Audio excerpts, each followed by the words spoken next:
Whole of government approach gagamitin ng Administrasyong Marcos bilang pagtugon sa epekto ng El Nino. May magandang planong nakalatag si Pangulong Ferdinand Bongbong Marcos Jr. para sa mga magsasaka ngayong kasagsagan ng El Nino phenomenon.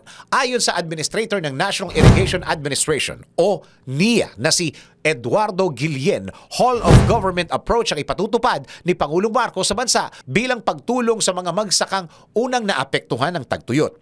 Ano nga ba ang plano ng pamahalaan upang maiwasan ang malalang epekto ng El Nino? Alamin natin. Halos 100% o doble ang idinagdag sa pondo ni Pangulong Marcos para sa NIA.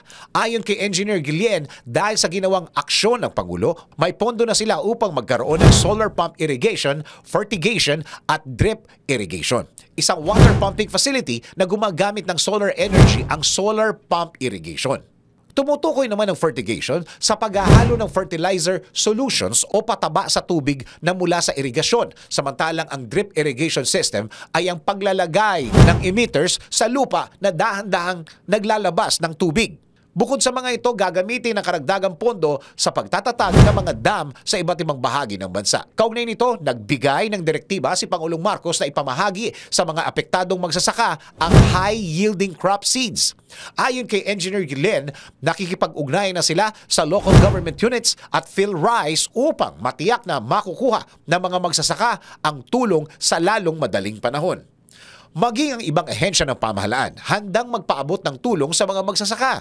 Kabilang na ang Department of Social Welfare and Development o DSWD at Department of Labor and Employment o DOLE.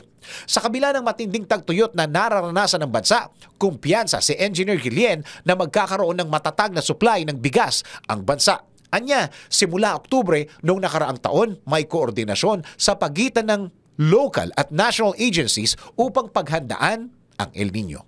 Sabi nga ni Pangulong Marcos, seryosong problema ang nararanasang matinding tagtuyot ng bansa. Kaya panawagan niya sa bawat Pilipino magtulungan upang mapaghandaan ang epekto nito. Ikaw, anong masasabi mo sa mga tulong na ipinaabot ng administrasyon sa mga magsasaka ngayong panahon ng El Nino? DWIZ Research Report.